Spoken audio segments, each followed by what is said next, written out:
Hello, good evening and welcome to Hot Edition on 3FM 92.7. My name is Beatrice Adu.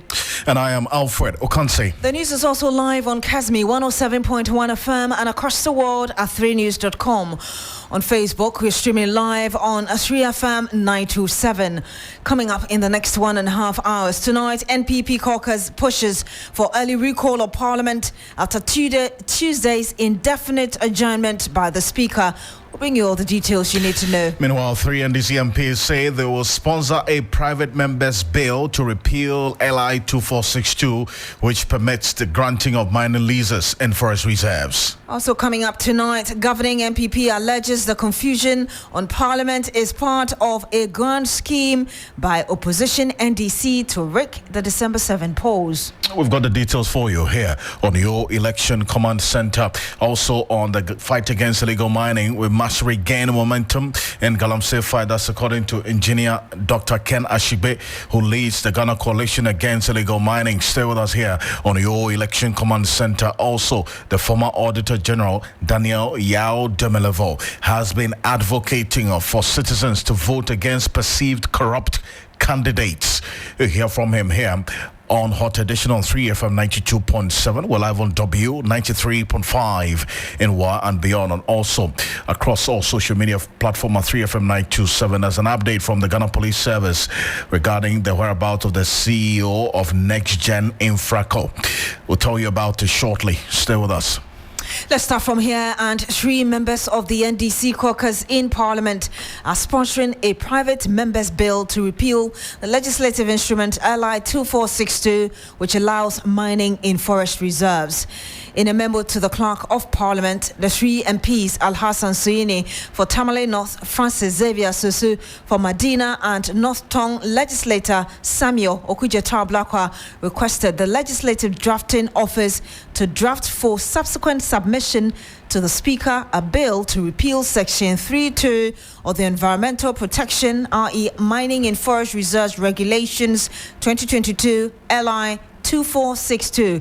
You do know that the LI grants the President the authority to issue mining leases for exploration in forest reserves in Ghana, and we'll bring you more of this as and when we have it. It's live here on Hot Edition. We're getting to that shortly. And also the Honorable Alex Tete.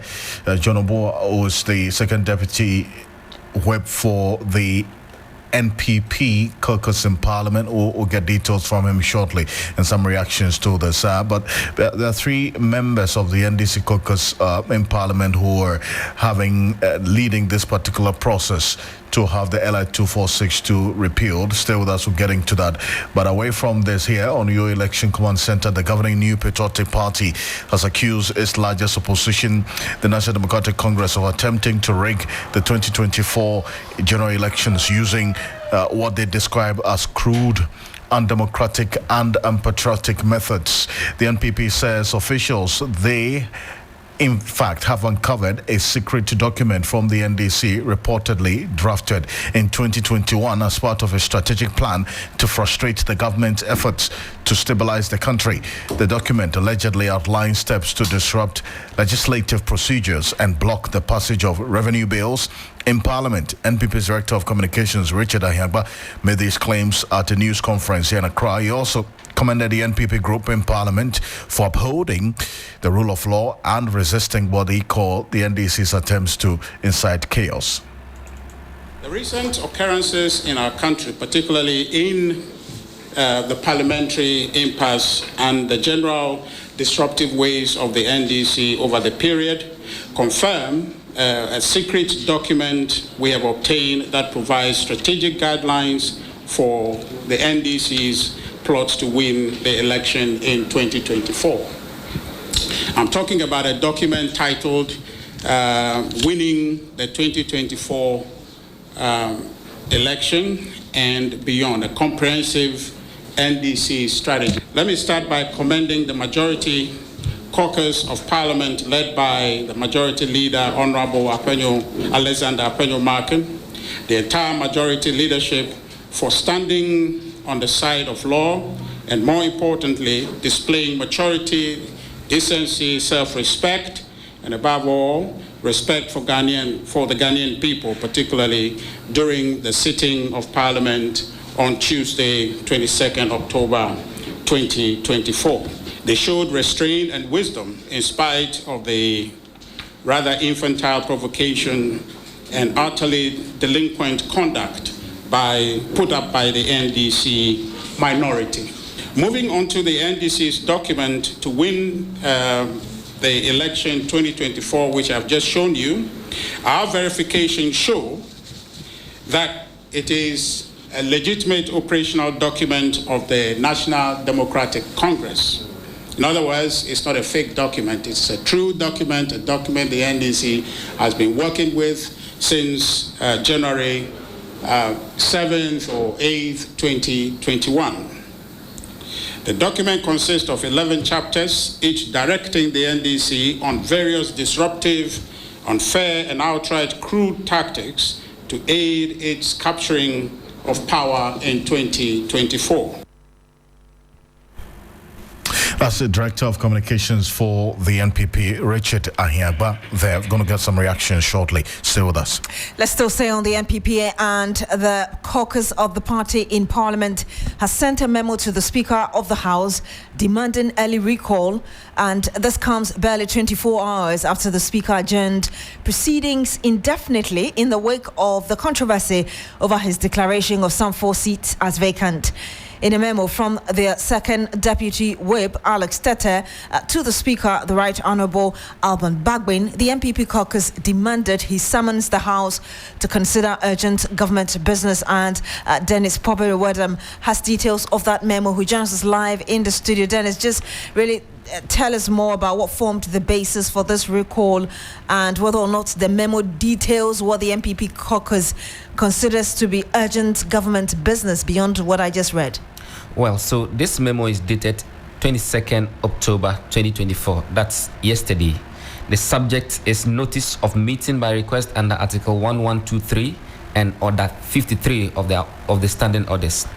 Now, the substance of this memo is to the effect that the NPP caucus in Parliament is seeking to invoke the said provisions. That's the constitutional provision of Article 112.3, and then the standing orders, Order 53, which allows members, 15% of the members of Parliament, to, in writing, request for a meeting to be convened, even if the House has been adjourned indefinitely. So, for purposes of clarity, parts of Article 1123 of the 1992 Constitution states that, and I quote, notwithstanding any other provision of this article, 15% of members of Parliament may request a meeting of Parliament, and the Speaker shall, within 7 days after receipt of the request, summon Parliament. A similar provision is provided for under the Standing Orders, Order 53.1, and that also says, I quote, despite any other provision, 15% of members of Parliament may request a meeting of Parliament, and the Speaker shall, within 7 days after the receipt of the request, summon Parliament. They are coming under these provisions to request that Parliament be convened because they say government has agent matters to deal with. They go on to list these agent matters. One of them, request for tax exemption for designated beneficiaries under the District One Factory program. 2, Ghana Financial Stability Fund and International Development Association facility of $250 million United States dollars. 3, bills. So under bills, you have 1, Environmental Protection Agency Bill 2024, 2, Social Protection Bill 2023, 3, Customs Amendment Bill 2024, 4, Budget Bill 2023, 5, Ghana Boundary Commission Bill 2023, and finally, Interstate Succession Bill 2022. They go on to justify the basis for this, recounting what had happened, which led to the adjournment of the House indefinitely, and they are looking forward to the Speaker summoning the House within 7 days as provided for by the law. And this will be the second time the majority in the House will be asking the Speaker to call Parliament early, right? Yes, they had done it when they were on recess and the Parliament was reconvened. They are doing this again. And let me also add that this came with an attachment of MPs who have signed to, of course, because the law says that it should be signed 15%. by 15%. 15% of 275 would be 41, 42. There are well close to 80 MPs who have signed this. And even if the argument is made that Parliament now has 271, as some are arguing, it will still mean that they need somewhere around 40 MPs to have signed this. But they have well over that number, and they are making a case that Parliament should be reconvened for government to attend to these businesses that they call agent businesses. And the other question that comes in is whether or not the triggering of the standing order is binding on the Speaker. Well, they think that it is, and that's why they went ahead to make a justification for it, insisting on the clear provisions of the law, which uses the mandatory word shall, and the time frame has to be within 7 days. So they are of the view that once this is done and they have the numbers, it ought to be done, because they've done it already in the past, and they do not think that this should be something that should drag. Thank you very much, Dennis Poberi Wedam. He is my colleague, bringing us details of that memo from the Majority Caucus. And shortly, we'll be speaking to the Second Deputy Majority Whip, Alex Tete, who will be giving us some more details regarding this very conversation that we're having. Well, it's live here on Hot Edition on 3FM 92.7, also live on Kesmi 107.1 in Tamale and beyond. We're live on W 93.5 in Wa and beyond. And still on this particular issue and the developments in Parliament as we speak, and also this attempt by the majority, that's the NPP caucus, beg your pardon, in Parliament, to have Parliament recalled by the Speaker. There's been some reactions coming through from the Honourable James Agaga, who is a Member of Parliament for the that's a Bosa North constituency. He had indicated that there is no basis and reason why Parliament should be recalled to an emergency sitting, because it was the NPP MPs who walked out of Parliament, bringing the business of the House to a halt, which the Speaker had no alternative but to, as it were, adjourn sine die or indefinitely. I spoke to him earlier on Ghana Tonight.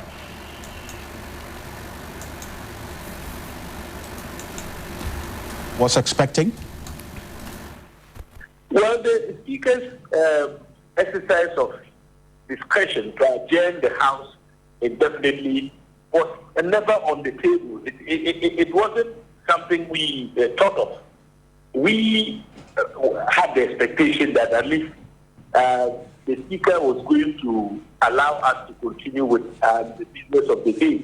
We did not anticipate a walkout by the minority until they sprung that surprise on us.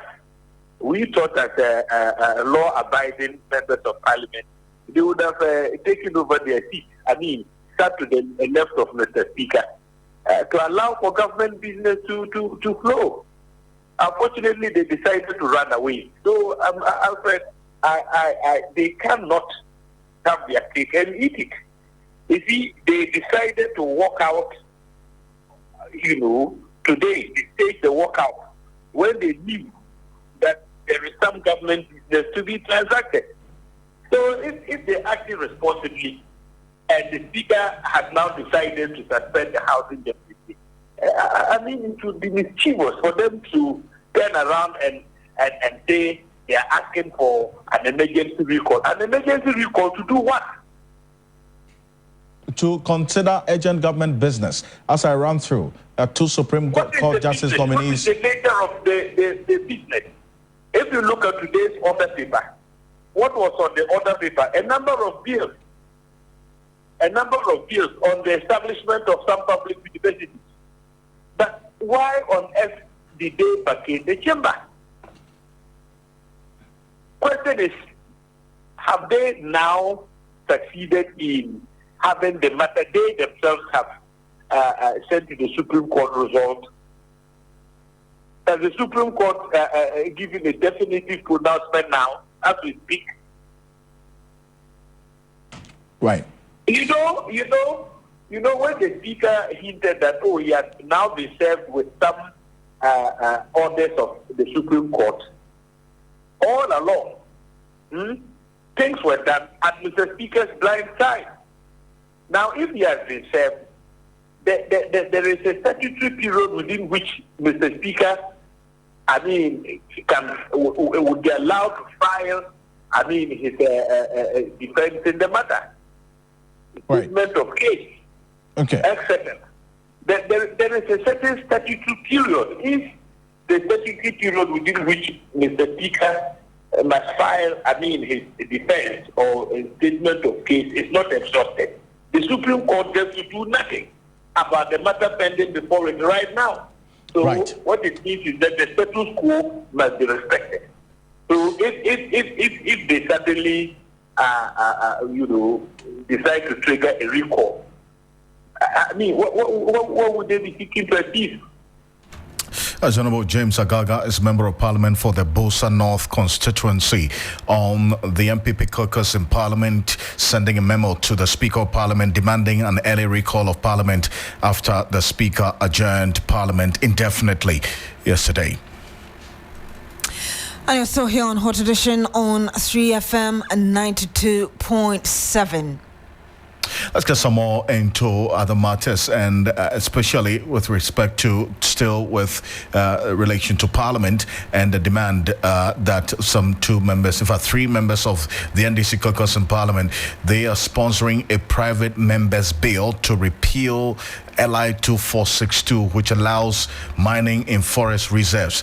Daryl Bosu is the National Director of Arocha Ghana, is going to be joining us in a bit to have a conversation on this shortly. In a memo to the Clerk of Parliament, the three MPs, Al-Hassan Suhain, who is a Tamale North Member of Parliament, and Francis Xavier Sosu, who is a Member of Parliament for the Medina constituency, and also the North Tongue Member of Parliament, Samuel Okudzeto Ablakwa, requested the legislative drafting office to draft for subsequent the submission to the Speaker a bill to repeal Section 3.2 of the Environmental Protection, that's Mining in Forest Reserves Regulations 2022, that's LI 2462. And you do know that this LI 2462 grants the President the authority to issue mining licenses for exploration of forest reserves. Awula Sewa is going to be joining us in a bit, as well as the National Coordinator of Eco-Conscious Citizens,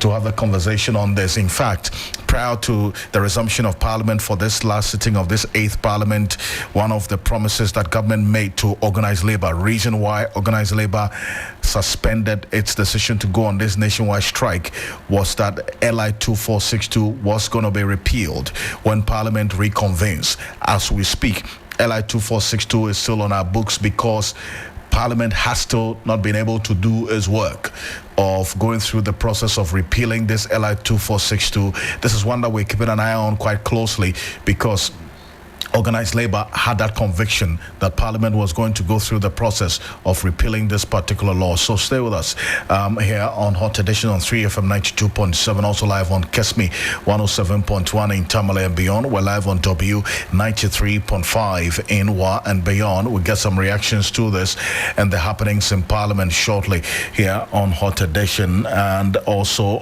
Mahama Yarga has been speaking. He's a Member of Parliament for the Boko Central constituency. He's assured the NDC members of Parliament they are fully prepared to return to Parliament if the Speaker Abam Bagwin issues a recall. This assurance follows the indefinite adjournment of Parliament yesterday after a contentious session between the NDC and the NPP over which party holds the majority in the House. Now, according to Mama Yariga, he emphasized that the NDC's readiness to respond immediately to the Speaker's call is one that cannot be contended. He said that the NDC MPs are committed to fulfilling their legislative responsibilities despite the ongoing political tensions and divisions between the two parties. Mama Yariga noted that the willingness of the NDC MPs to return to the chamber reflects their dedication to ensuring the continuity of Ghana's governance process. And he also stressed that regardless of the standoff, they would promptly resume their duties when directed by the Speaker, demonstrating their commitment to serving the nation. So that's what we're having right now, to have a conversation on this. But let's go back to Parliament and the NPP caucus attempt to recall Parliament. Jonobo Alexete Jonobo is on the telephone. Hello, good evening to you, sir. If you can hear us, thank you for joining us. Good evening. So the Speaker adjourned Parliament just yesterday, less than 24 hours. You're calling him or asking him to recall Parliament. Why? I know you talk about urgent government business, but can you go deeper than that? Yes, thank you very much for giving me the opportunity. And let me say hi to your cherished listeners. As you can recall, Parliament was called last week for our sitting, and on the same day, the minority leader raised an issue about 4 MPs who have declared their intention to contest the upcoming election as independent candidate, and one, crossing to the MPP. And based on that, the Speaker of Parliament actually announced the seat as a vacant. Upon that announcement, the able majority leader, Alfred Ocansey, sent a case to court for the Supreme Court to actually do the interpretation of the law. And yesterday, we came to Parliament to do our usual sitting. On reach chamber, what is actually happened there is that we, the majority side, went in through our chief whip. We sat at where our sitter, NEC, came and took over the area. As a law-abiding citizen or members of Parliament, we yield to them in order not to create tension in the chamber through our leader, Aleza Fenyon-Markin. When the Speaker finally came to the chamber, he announced that he has received an order from the Supreme Court. And based on that, he is going to make a statement. And upon hearing his statement, there is a need for us to recall Parliament, for us to do government business as has been listed in the memo presented to Speaker this afternoon. Mr. Jawabwa, the concern of the other side of Parliament, which is the NDC side, is that you knew you had serious government business to deal with, and yet you chose to walk out. In fact, they used the word run away instead of staying to draw the House's attention to why there was a need to attend to those businesses. I would have loved if you can ask NDC people if they actually believe in the Supreme Court. Because the Supreme Court has given an order that the speakers will allow the 4 members of Parliament to do their usual business in Parliament. And as the members of Parliament, we have our sitting arrangement. The right side of the Speaker is the majority, and the left side of the Speaker is the minority. We went and sat at where we belong to. The NDC came with their numbers and other things to take over the place.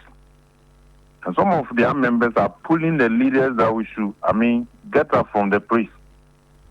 And we don't want to create a situation. So our leader, Aleza Fenyon-Markin, who believes in the law, and as equally we also believe that we should actually wait for the Speaker to come and make an announcement whether what the Supreme Court has said is what we are going to follow. Speaker came, and he said, based on the order from the Supreme Court and the tension in the House, he is adjourning the House immediately. So one thing I want you to find out from the NDC, if they believe in the system or the courts of Ghana, why do they behave in this way? So we have not actually done anything wrong.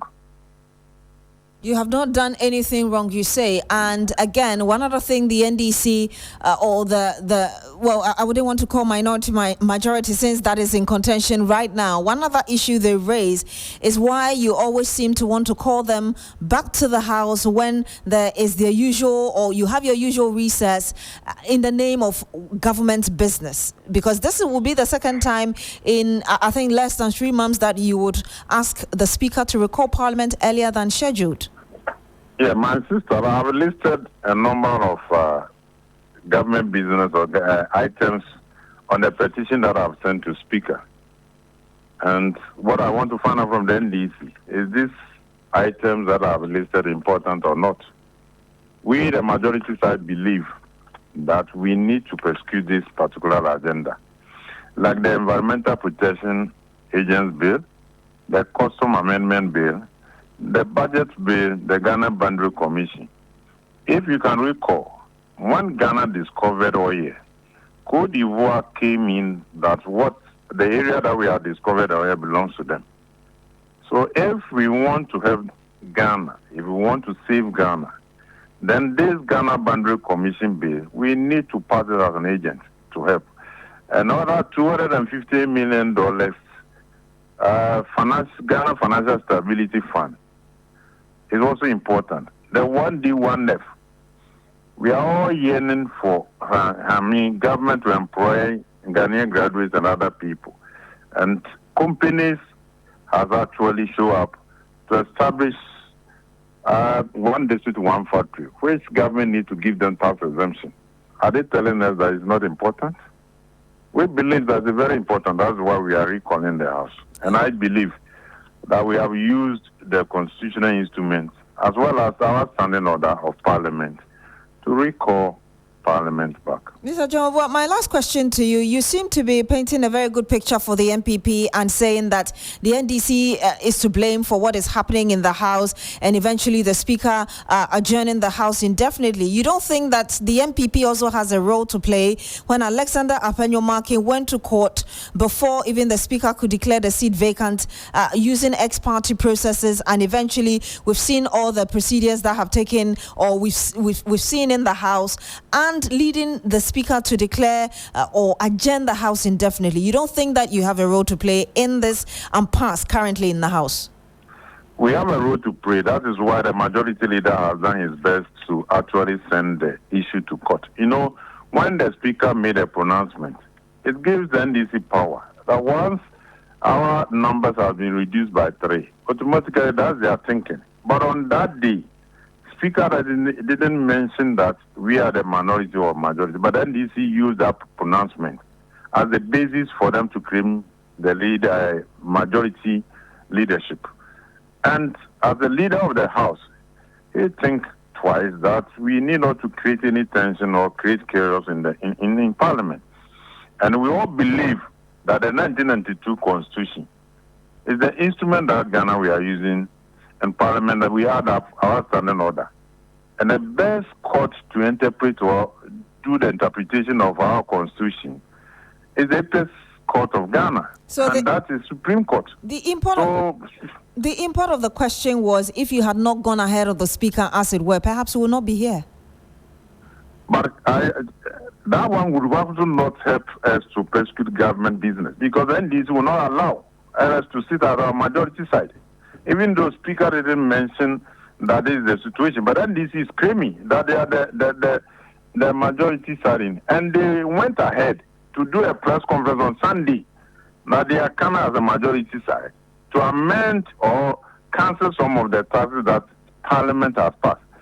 And as a leader of the House and government business, he believes in the law. That is why he has done the right thing. So I don't think the majority leader has done anything wrong. I want to hear Alex Tete Jomubwa, he's second deputy chief whip for the governing New Patriotic Party in Parliament. Now let's stay a bit further on this matter. Al-Hassan Suhini, Honorable Member of Parliament for the Tamale North constituency, is joining us on the telephone. Good evening to you, Alaj. Thank you for joining us here on Hot Edition. Good evening, Alfred and your team, and good evening to the listeners. Well, you've heard the second deputy whip for the NPP caucus just speaking in there. In fact, he, together with a number of his colleagues, have beckoned on the Speaker to have an emergency recall of Parliament after the indefinite adjournment yesterday to consider urgent government business. How does this strike you? Ridiculous. I think that the larger NPP as a party should call this group of MPs representing them in Parliament to order, especially those in government and minded to promote government business, should call these group of people who seem to be more interested in being majority and being majority leaders than doing government business. What really has changed from last Thursday through to last Tuesday that necessitates an emergency recall of Parliament. What has changed? The circumstances that led to Speaker Bagbin adjourning the House indefinitely remain unchanged. So on what basis are they expecting the Speaker to urgently recall the House so that the confusion will persist, so that they can continue to carry themselves as majority leaders when they don't have majority in Parliament? Or what is their motivation? And I'm saying the larger NPP party, and especially those in government, should call them to order, because there is no rule that says that a governing party necessarily have to form majority in Parliament. In fact, the framers of our Constitution anticipated that there can be a time where a party will win the executive presidency and have no control in Parliament. And that is why our standing orders does not say that the majority leader is the leader of the party in power. Our standing order simply says that the majority leader is the leader of the party with most seats. So this group of leaders that the MPP have are prioritizing their positions over the need for government business to be done in Parliament. Otherwise, if they want to do government business, they don't need to assert that they are majority when they are not, before that government business is done. And so people in government who are worried about government business should call their leaders in Parliament to order. Because as things stand now, commonsensically, arithmetically, and logically, they have less numbers than the NDC. So what is this fuss about? So essentially, they have less numbers than the NDC.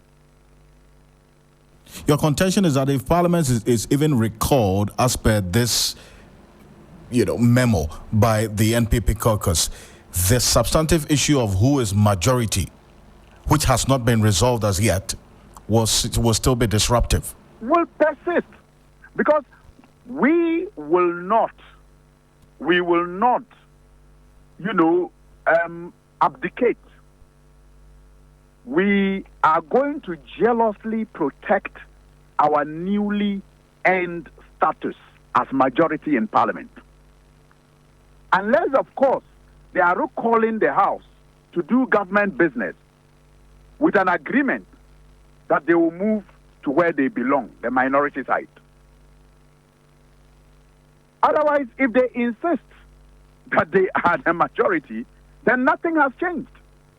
And so, if nothing has changed, it is simply ridiculous and foolhardy to be expecting the Speaker or to be demanding of the Speaker to recall the House. It's ridiculous.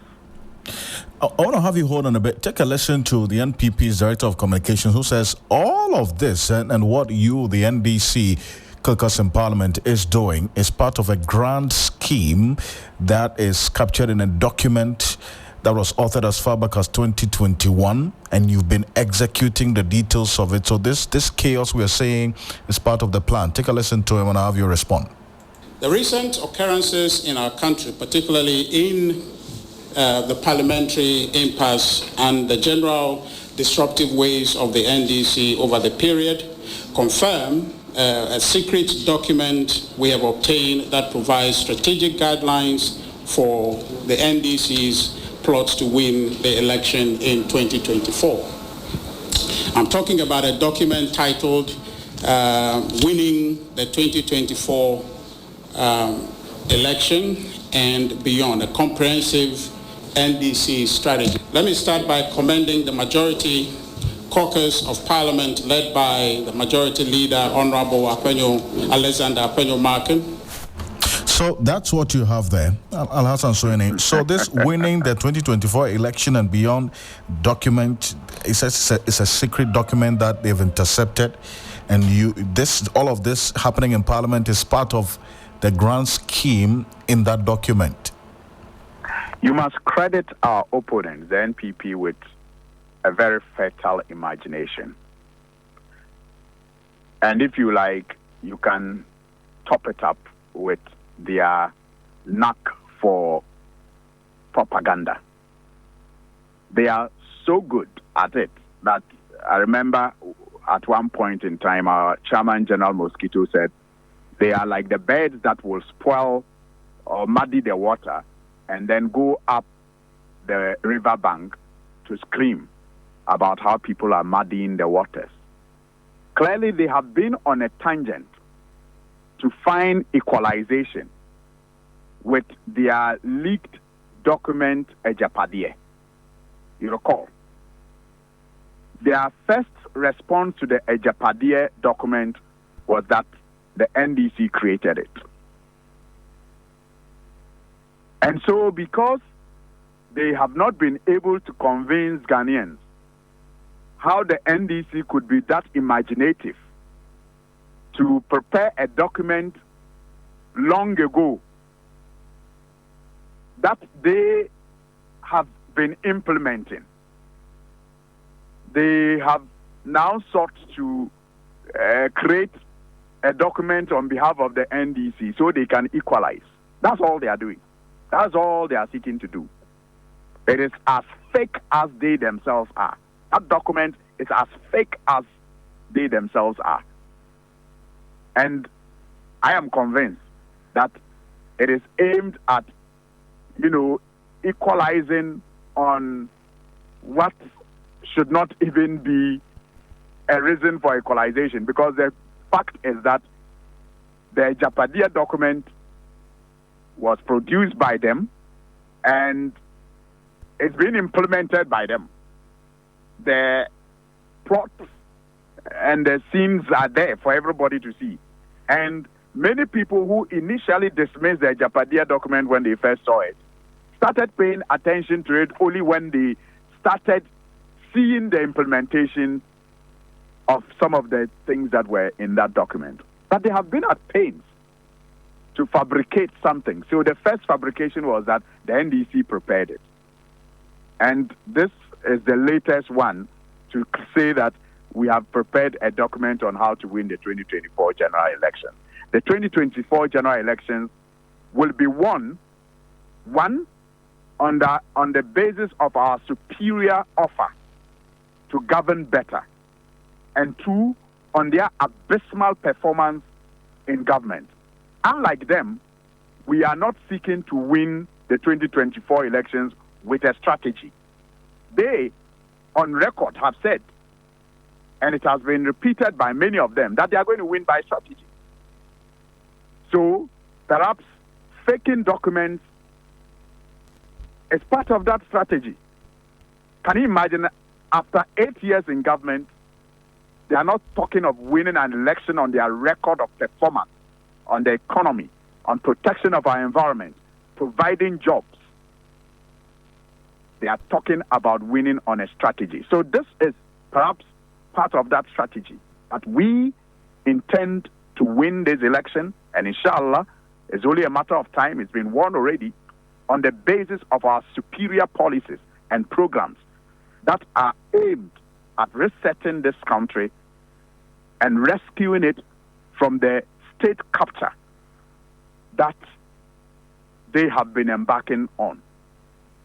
I see. And before I let you go, I've just received a document that you signed for and on behalf of Samuel Okudzeto Ablakwa, the Northton Member of Parliament, and then also Francis Xavier Sosu, the Medina Member of Parliament. The three of you are sponsoring a private member's bill to repeal LI 2462, which allows mining and forest reserves. Now, tell us a bit more about this. What informed this particular decision, and what path is this private members' motion or this bill going to take?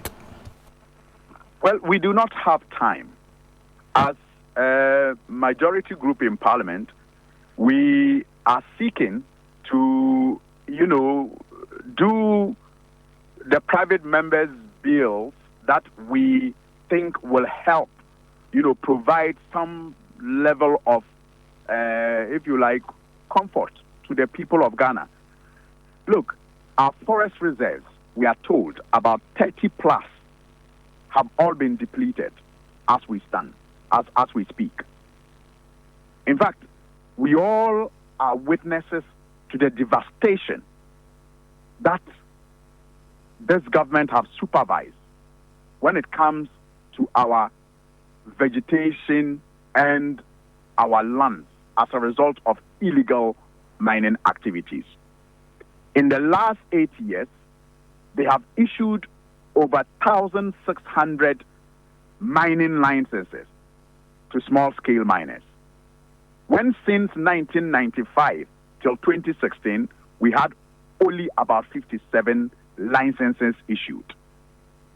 That should tell you the gang rape that our environment is currently enduring as a result of the reckless and indiscriminate issuance of licenses to people who are engaging in indiscriminate destruction of our environment. They have, on some occasions, promised to repeal this law that they smuggled through Parliament, through the Environment Committee. They passed LI 2462 at the blind side of many members of Parliament. It only came to light when members of the civil society groups, and I must commend them for their vigilance, raised concerns and drew attention to Section 3.2 of LI 2462 that allows the president to permit mining in our forest reserves. Now, ever since this came to light, they have been assuring, especially when they realized how angry people were about this, that they will repeal that law. But since Parliament resumed,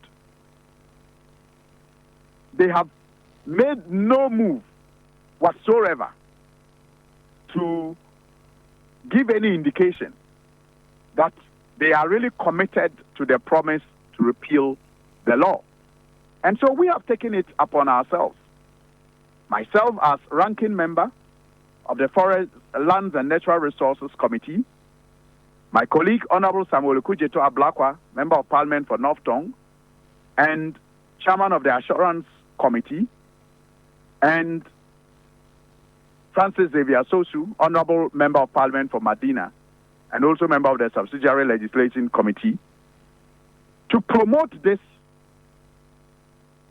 private members bill aimed at repealing LI 2462. Because you see, at the rate at which they are going, with the issuance of over 1,600 licenses within this short period of time, we believe that the next rape is our forest reserves. And that is why they smuggled this law through in the first place. And so if we do not stop the president in his tracks, it is very, very possible that in these dying days of this government, they may just parcel our forest lands, forest reserves, and issue licenses to people to go into those forest reserves and argue that it is within the law. And that is why we are treating this matter with the urgency that it deserves. We think that law must be repealed as soon as possible. And we are grateful to our colleagues who have assured us that once this comes to the floor, it will enjoy some, appreciable support to get the necessary numbers required to repeal LI 2462. It is important to safeguard our remaining forest reserves and also to protect our vegetative cover. Right. Because you see, if they have destroyed the lands already, we need to do this as an interim measure to preserve our forests and to keep it out of reach of their destruction. So until such a time that a new government, and I believe it will be the NDC government, will come into office, with a renewed commitment that is based on genuineness to deal with illegal mining as it stands now. Honorable, appreciate your time on this. I thank you very much. Alfred. Is a member of parliament for the Tamale North constituency, one of 3 NDC MPs who are sponsoring a private member's bill to have LI 2462, that law that allows mining and forest reserves be repealed, and talking to us plus a number of issues that came up earlier today with respect to the NPP making that claim that they have intercepted a document that the NDC is using to disrupt government business so as to win election 2024. But the Economic Fighters League, they've criticized the NDC caucus in Parliament over its failure to take decisive action following its shift into a parliamentary majority, quote unquote. The group accused the NDC of missing a critical opportunity to invoke Article 69 of the 1992 Constitution. Ernesto Yeboah is Commander-in-Chief of Economic Fighters League. Ernesto, appreciate your time. What exactly is in Article 69 reason why you're expecting that the NDC caucus would have triggered it with their majority status, as you referred to in your statement? Well, thank you very much, Alfred, and good evening to you and to all your wonderful listeners.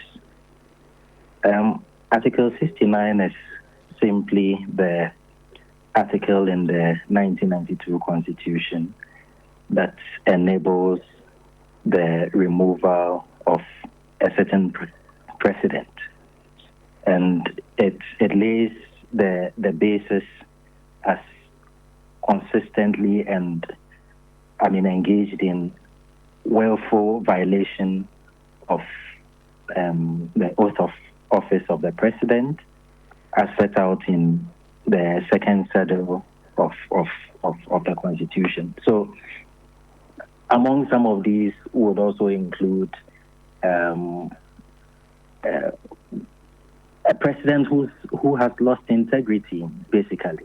When a president says that, look, my presidency is on the line, and says this, 3 years down the line, in the wake of the fight against Galamsey, and Galamsey remains, in its worst, state. Exactly what do we make of such a president? I wouldn't even come to the issues of the economy, because we all know where the economy is. And the one who was most touted as the economic risk kid and the reason why he's been added to Akufo-Addo's ticket is himself no longer talking about the economy. And so whose head should we put this on? It should be on the president's head. And the Article 69 makes it very clear, grounds on which an impeachment proceeding could happen. While we commend the new majority side in Parliament for the steps they are taking to prevent a bad precedent from committing more crimes against the people of Ghana, in the wake of the Galamsey issues and concerns about the protection of our environment and the future and all of that. We think they are beating about the bush, because the problem here is not necessarily about the existing laws or the LI 2462 that allows the president to, as it were, sign off our forest reserves as mining concessions to unprincipled human beings. Those are not it. It's actually the president himself. And if you have an article in the Constitution that can take care of the problem, in this sense, the president, why are we wasting time? we'll see how the coming days will look like, if indeed this is one that they'll consider, if the NPP caucus in Parliament succeeds in the attempt to have Parliament recalled through this emergency recall that they have triggered with the memo. But I thank you, Ernesto. Appreciate you as always. Thank you so much for joining us in this. Ernesto Yeboah is Chief Commander of Economic Fighters League there. Yes. And let's bring you some more here. And a coalition of 55 civil society organizations working in reproductive health in Ghana is urging and calling on the government to clear essential family planning commodities and other medical products stuck at the Tema port for over 7 months. This group says that it is critical to preventing a shortage of these commodities, which could significantly increase the rate of unintended pregnancies leading to unsafe abortions and maternal mortality. And Asia Saripra is Advocacy Manager, MSI Ghana. She joins us live on the line. Good evening to you, ma'am. Thank you for joining us. Hi, good evening. So this is Patience Ampoma with PPAG and not MSI. Patience Ampoma.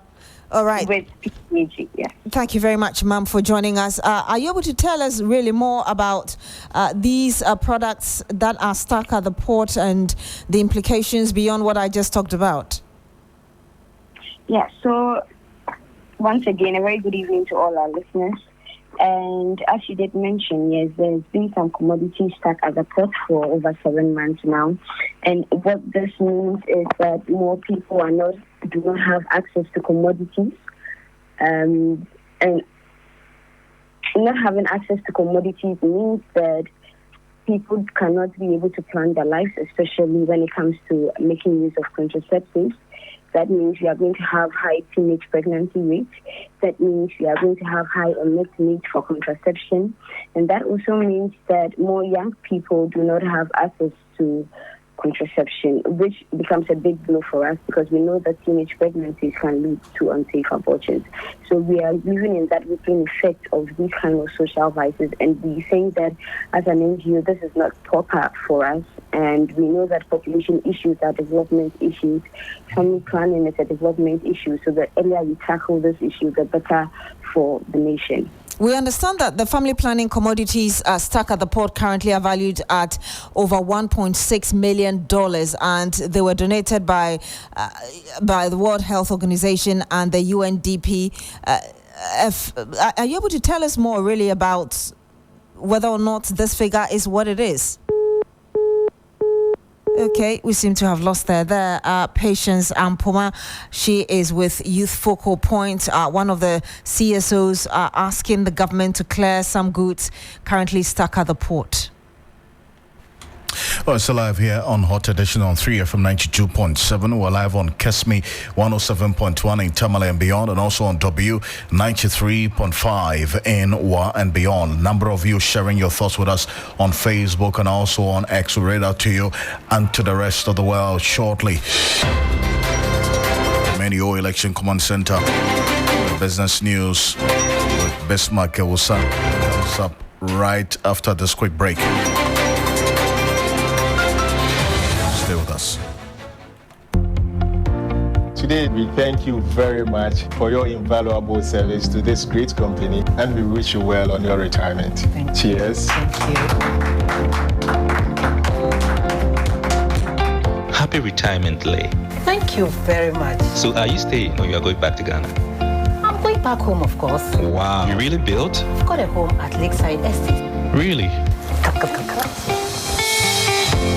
Lakeside Hills is a dream come true, a community designed for all stages of life. Whether you're a growing family needing more space, a young professional looking for convenience, or someone seeking a peaceful retirement, Lakeside Hills has it all. With 2, 3, and 4 bedroom homes, there's something for everyone. That's impressive. Exactly what I'm looking for. I have to start saving towards this. See you back home. Lakeside Hills, it's not just a place to live, it's a place to thrive.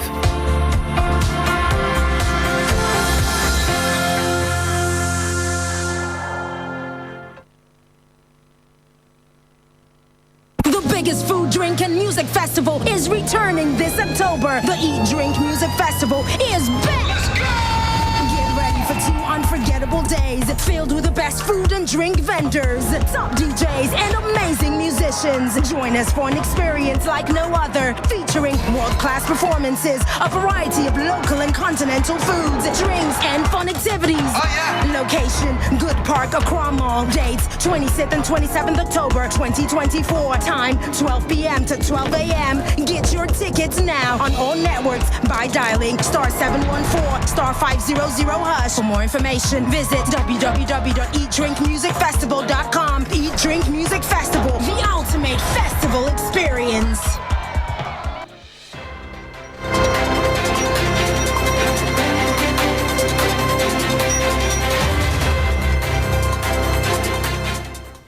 Hello, good evening and welcome to the business segment on Hot Edition with me, Bismarck Ausa. Coming up tonight, Ghana's trade attractiveness plummets from 3rd to 7th position among African nations amid economic challenges. We'll bring you details of latest Standard Bank report.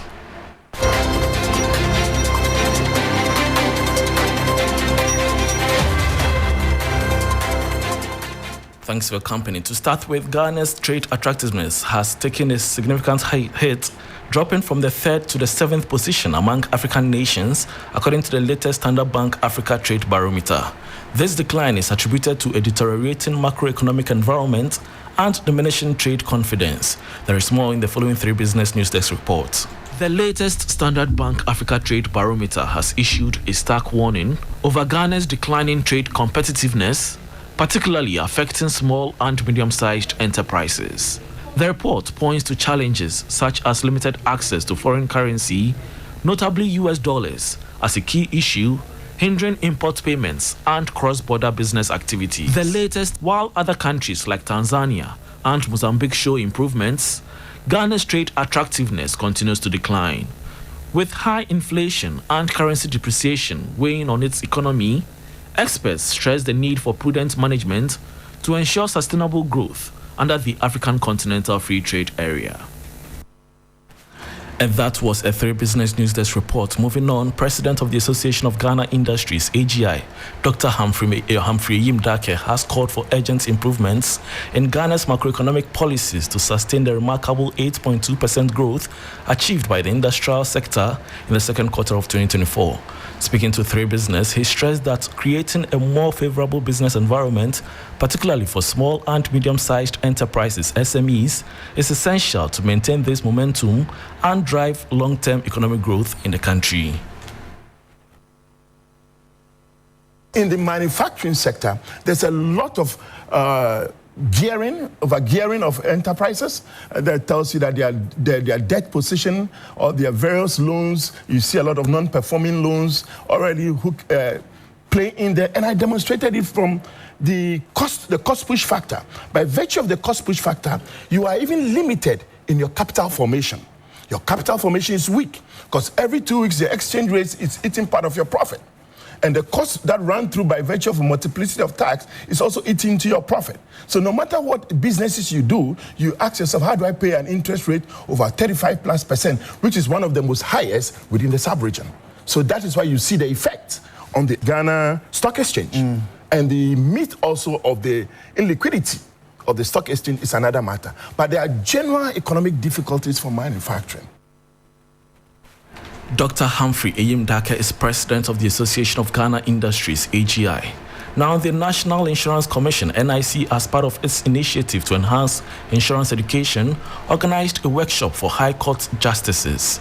The workshop aimed to educate them on the laws that govern activities related to insurance policies, as well as update them on recent happenings in the insurance sector. The justices explored various topics, including the different types of insurance companies operating in the country, fundamental principles of insurance, operational practices, and distinctions between life and non-life insurance. Michael Kofi is Acting Commissioner of Insurance.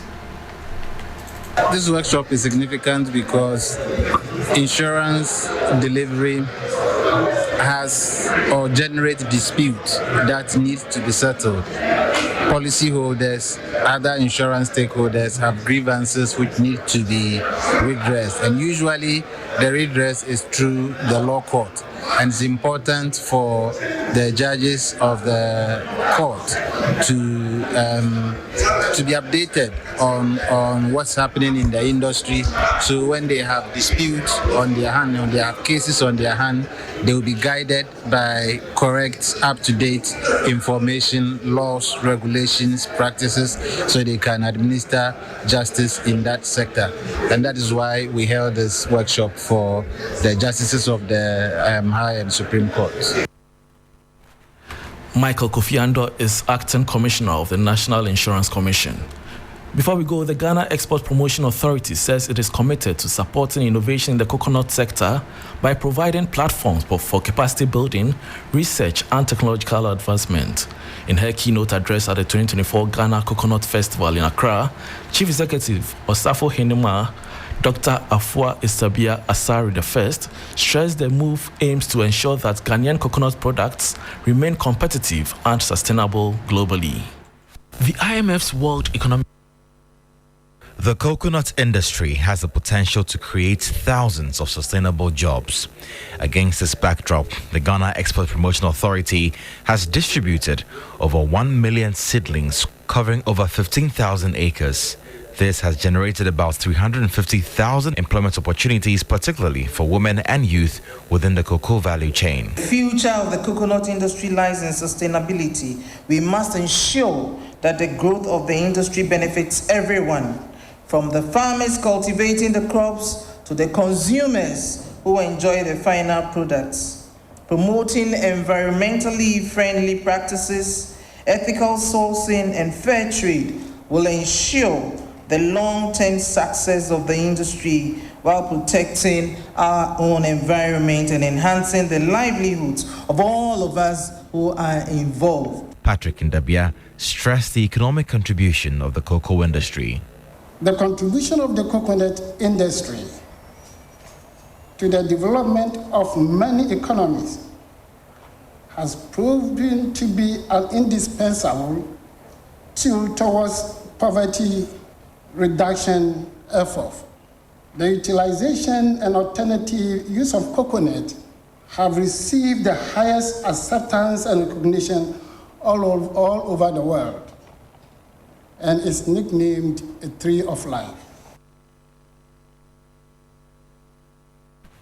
And that was a report on the coconut industry, ending the business segment on Hot Edition with me, Bismarck Ausa. For more business stories, please log on to 3news.com. Thanks for your company. Sports is next. Please stay.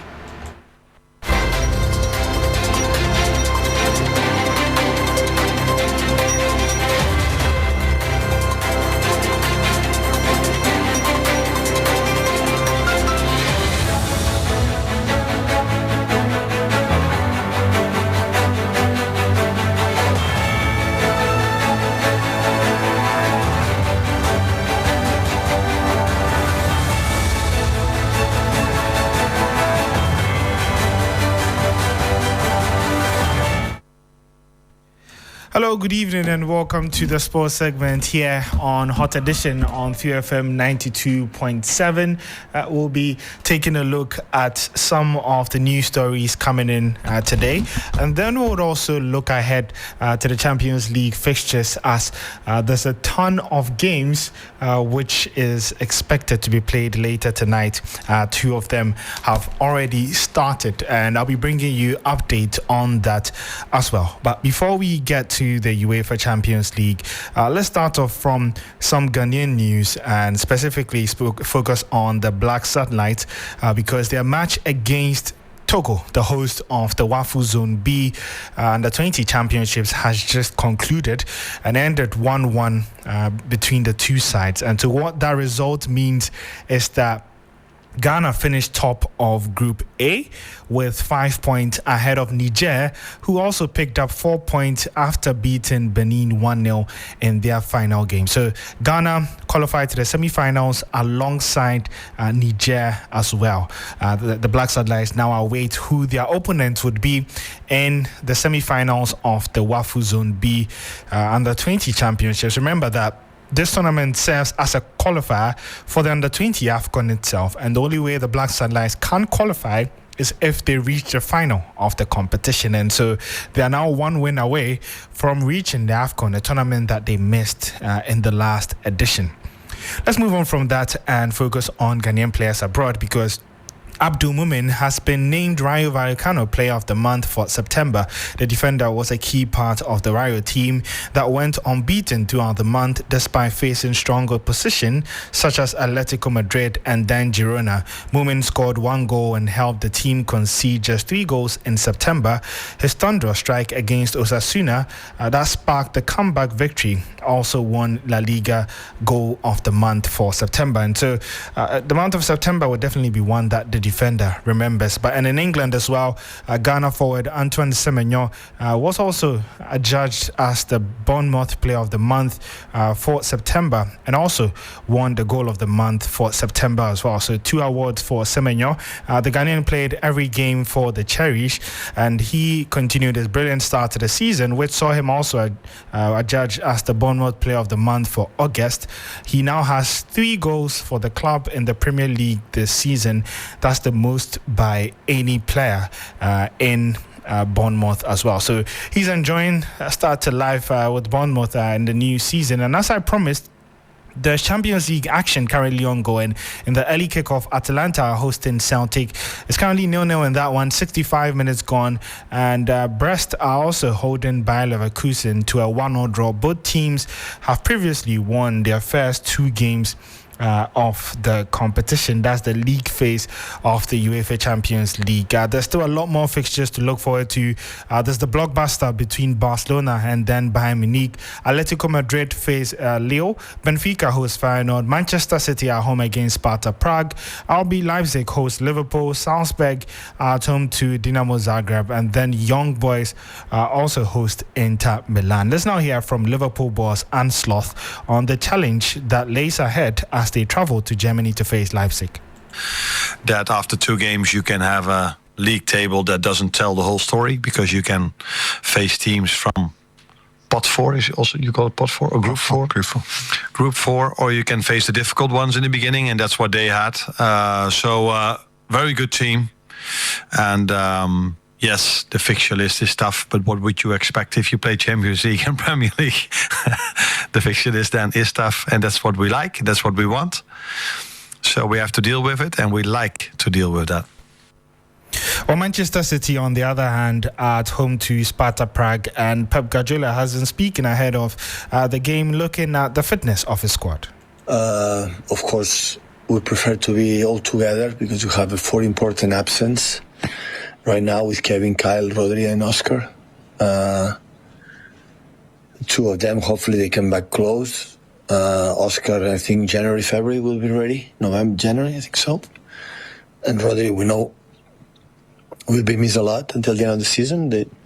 Without them, of course, we need them. But I think all the teams, all the clubs around the world, or in Europe, they have similarly, the teams that play 3 competitions, or especially in Europe, they have quite similar problems. Just in terms. And so that was Pep Guardiola talking about the injury situation at Manchester City. And that brings us to the end of the sports segment here on Hot Edition on 3FM 92.7. You can get more updates, especially on the UEFA Champions League this evening, on our social media handles, 3 Sports GH across Twitter, Instagram, and then Facebook. My name is Oreku Ampofo, and we'll be wrapping up pretty shortly on Hot Edition here. But before I do go, just a reminder on the basketball big news coming in, and that's from the NBA that LeBron had a chance to play with his son for the first time in the history of the NBA as well. We'll be doing much more on that on our evening news bulletin and News 360. And so my name is Oreku Ampofo. We'll be back again same time tomorrow to bring you the latest in the world of sports.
And you're still here on Hot Edition on 3FM 92.7. Thank you very much, Ure Kwampofu, for bringing us the latest in sports. And a research report released by Imani Ghana has named the Ministry of Finance as the most fiscally reckless government institution among all ministries. The report covers the period between 2015 and 2023 and highlights severe budget overruns, excessive borrowings, and consistent mismanagement of public funds by the ministry. Listen to this report. According to the report, the Ministry of Finance poor fiscal discipline has been a significant contributor to Ghana's rising debt levels, which have left the country vulnerable to economic shocks. The financial irregularities by ministries, departments and agencies between 2021 and 2023 are estimated at 4.89 billion Ghana cedis. This figure is nearly 10 times the cost of the Livelihood Empowerment Against Poverty, that is the LEAP program for 2023, highlighting the significant impact of mismanagement of public funds. Although financial irregularities have decreased compared to the 13.94 billion Ghana cedis recorded between 2015 and 2020, challenges persist in specific areas. The report points out that irregularities related to taxes have worsened during the 2021 to 2023 period. Imani Ghana called for immediate reforms and stricter fiscal policies to address the mismanagement and restore financial prudence within the ministry and other MDAs. The Ministry of Finance, we say that the most fiscally reckless institution because almost 90% of the irregularities can be traced to them, and that is the interpretation of the index. But we also recognize that they are a central management agency. Because of that, they have oversight over other institutions. The think tank argues that without urgent corrective measures, Ghana's economic future remains at risk. All our macroeconomic challenges cannot be blamed on COVID and Ukraine, but they are deep-seated recklessness in the management of public finances, lack of real commitment to reforms. So we don't really commit to reforms. We do short-term reforms, we overlook it, then we go back to factory reset. And you're able to see evidently that after 5 public financial management reforms, all the problems that started in 1997 up to 2020, the last time we did a public financial management reform, all the problems still persist. The report's findings have stirred widespread reactions, including one from Daniel Yao Dumalovo, former Auditor General of Ghana. The law itself creates problem for public procurement. If the Attorney General, who is supposed to prosecute us, is seated over there and he gives an advice and allow a bad procurement request to go through, is he going to prosecute when the time comes? Mind you, no less a person than a Deputy Attorney General sits on the procurement board representing the Attorney General. And once Attorney General gives opinion or position, it is taken, more or less. And if in case it becomes scandalous, as we have seen some of them, what do you think will happen? The report recommends the establishment of a powerful fiscal council to oversee government spending and ensure compliance with fiscal discipline. And that was a News Desk report, and we're joined by Dennis Asari, who is the Senior Research Associate at Imani Center for Policy and Education. Good evening to you, sir. Thank you for joining us. Good evening, Beatrice. Thanks for having me. Are you able to tell us more about the methodology used to arrive at the conclusions you did? Okay, so good evening to your listeners. The methodology is simple. We rely heavily on the Auditor General's report on ministries, departments, and agencies. Then we run it through a model that we have developed at Imani that captures the 7 typologies of irregularity, apply proportional weights to them, and run an index that is able to rank each ministry. But more importantly, the fiscal recklessness index is able to track which ministry or which agency can we trace most of these financial irregularities to, and that eventually determines the rank of these MDs. And so you see that in this recent analysis, about 90% of the financial irregularities can be traced to the Ministry of Finance, largely because 90% of the financial irregularities recorded between 2021 and 2023 were tax irregularities, which is overseen by the GRE, and the Ministry of Finance has oversight over the Ghana Revenue Authority. And so that is basically the method or the approach that we use in conducting the fiscal recklessness index. How about bad would you say these irregularities have affected us?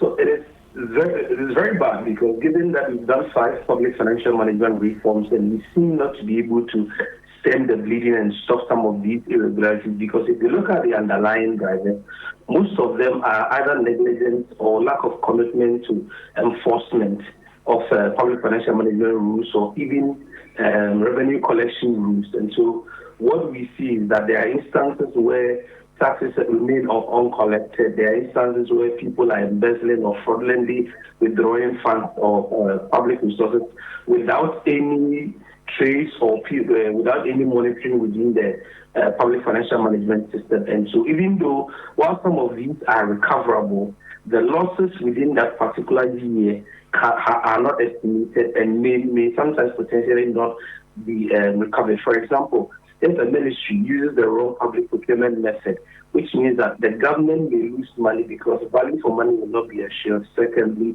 quality service delivery at the agency level will also be lost. Another challenge that we see is that there's been a constant complaint and advocacy by government that people should pay their taxes and that our revenue mobilization is low.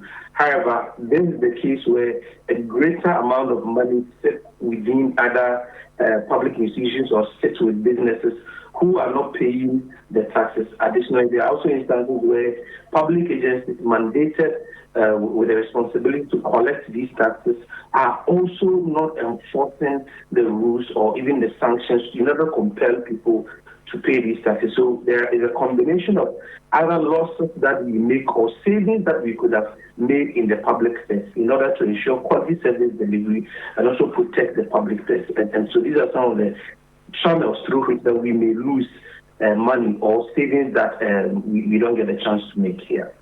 And I know in your recommendations you talked about immediate reforms and stricter policies. What did you mean by that? And are you able to give us some examples?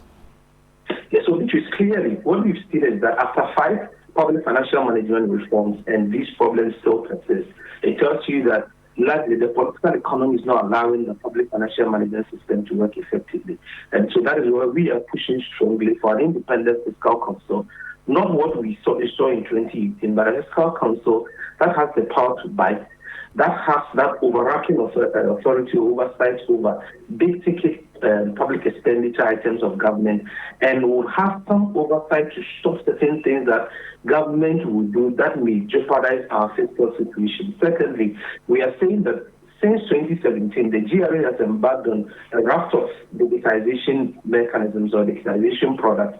We think that this is the right time for us to accelerate those programs and ensure that we use them effectively. Because, for example, if you have about 316 million Ghana cedis that are sitting in the books or sitting with VAT traders who have not returned them to government, meanwhile, ministries and departments are struggling to even meet cash grants for poor people, it tells you that there are still a lot of inefficiencies within the system that need to be addressed. And so if technology has been identified as a useful tool, then we must accelerate it. And then thirdly, what we recommend is that almost 90% of the irregularities can be stopped if internal audit functions were effective. And so we are calling that the internal audit functions should be taken very seriously. If you look at our PFM Act and the regulations that accompany them, you see that we have built enough internal controls within the PFM system. However, when we don't allow this system to work, that is why these irregularities continue to persist. So most of the internal auditors in the agencies are doing firefighting. The incidents or irregularities occur before they get to know. So we need to strengthen the internal audit functions within the MDs. Then lastly, Parliament and the Auditor General have been given the power to sanction people when they abuse the public procurement laws. For example, there was a year, I think 2021, where the Ministry of Finance procured certain facilities or conference facilities without using any appropriate procurement method within our public procurement laws. The Auditor General has the power to sanction the ministry. Also, Parliament Public Accounts Committee has the power to sanction these agencies. However, we see that over the years, there's not even 10 instances where we see clear sanctions where people are facing severe punishment for violating our PFM rules. And so we are calling that it's about time that the PAC and the Auditor General start accepting that sanctions power that has been given to them. And we believe that through that, it will deter others from also engaging in some of these malfeasance in our public financial management system. Beyond releasing this report, is Imani Center, your office going to, as it were, put any sort of pressure on the government to do the right thing? Yes, and so we have another work coming up that we have critically analyzed the manifestos of political parties. And so as part of that, under the economy section, we see that largely all the two major political parties, that's the NPP and the NDC, agreed to the establishment of an independent fiscal council and also committing to the fiscal deficit ceiling within the Fiscal Responsibility Act. And we think that this is a clear opportunity for us to take advantage of this chance to push for the fiscal council, as well as also push for much more reforms in addressing fiscal indiscipline in our country. And so we will use the manifesto advocacy as well as next year when the new government comes into power. What we are going to push is that we are going to advocate strongly for commitment to the Fiscal Responsibility Act, but much so also the Independent Fiscal Council, so that we bring some sort of discipline in the way that we manage our public finances. And so this will also complement some of the existing advocacy that we already do. But what we are really pushing for is that it's about time we take a break, pause, stop the bleeding, and ensure that public institutions do the needful. And so we are going to mount a lot of advocacy on public institutions to comply with the public financial management rules. Thank you very much, Dennis Asare. And Dennis Asare is a senior research associate at the Imani Center for Policy and Education.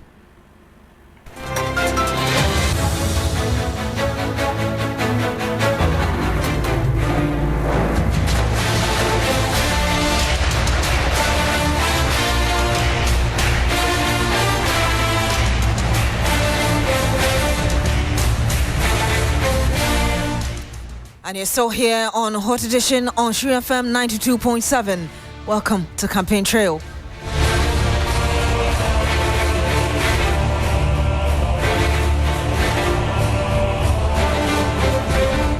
And on Campaign Trail tonight, we start from the camp of the governing NPP, and its flag bearer, Dr. Mahmoud Bawumia, has appealed to the chiefs, clergy and Muslim clerics to repose confidence in him to resolve the challenges for them. He again explained that a vote for him from the people will also help him to set a mechanized system to support the production of rice, which is the mainstay of the people of Ketu North. If you vote for Bawumia, you will have accountability. You will have accountability. Because I have to come back. I have to come back in 4 years' time and tell the people of Ketu North what I have done for them. Toby had mentioned that we need to revamp the Georgia Technical and Vocational School, because it was only recently, I think that was last year, that was given the free TVET status. And the other technical and vocational schools, we have sent state-of-the-art equipment. We need to bring some to the school here. So that is something that is required. The town roads is another major problem that we need to address as quickly as possible. The Veta to Georgia Road is also another one that has been mentioned. The water treatment facilities and also water. I think basically most of Ketu North is under community water. But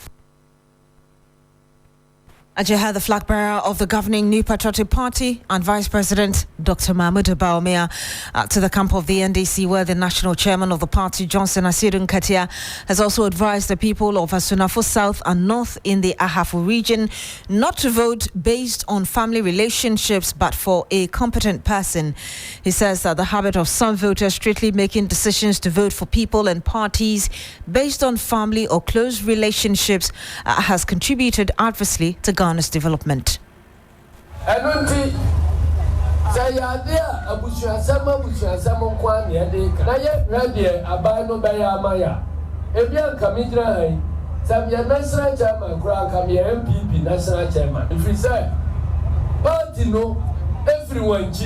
and I'm over here, Beboa. And then Buzia Batiana, Yasha, when she won, Yahu Buzia no Toya. Yache, when she district in Numa, Nabuzia Dano, Yache Mumiansa, Bako, Aya Banda, Bako, Aya Time, and a Bako, Aya when she is. Make us say, Yamian William say, Sa 3 constituencies in Yano. One winner, Sessa, and they NDC MP4, and that is our 3 constituencies. And you heard the chairman of the National Democratic Congress, Johnson Asiedu Nkatia.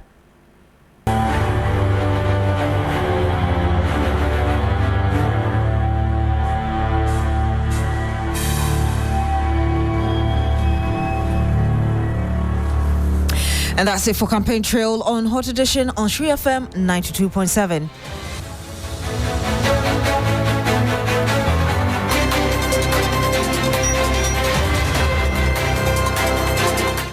And that's it for Hot Edition on Shri FM 92.7. My name is Beatrice Adu. Thank you very much for joining us today. Log on to shrinews.com for more news. Have a good evening and do enjoy the rest of our programs.